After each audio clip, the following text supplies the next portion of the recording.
In this video, I'm going to show you how to understand the transactions page in Wave. To begin, head over to your Wave account. Once you're in, click on the Accounting option from the left-hand side menu.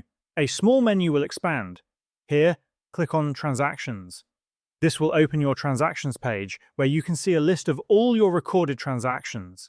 By default, the page displays transactions from all your accounts, such as cash on hand, savings account, checking account, and others.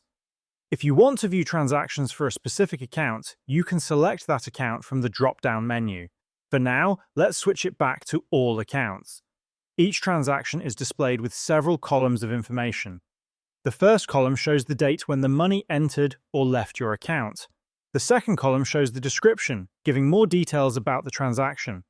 The next column lists the account name, for example, cash on hand or savings account. Then you'll see the category such as bill payment, utilities, or sales. Sometimes the transaction may appear as uncategorized if no category has been assigned yet. Finally, the last column shows the amount.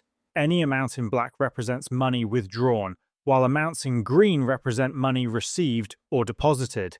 You'll also notice that some transactions can be edited, while others cannot.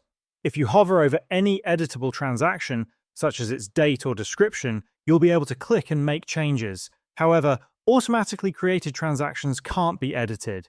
If you open the editing section of such transaction, you'll see it clearly mentioned in their details.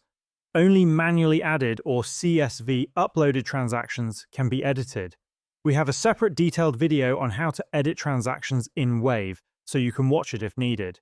If you want to add a new transaction, click Add Transaction at the upper right-hand side of your screen and select either Add Deposit or Add Withdrawal.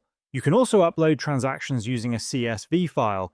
We have a complete video explaining that process as well, and that's how you can fully understand the transactions page in Wave.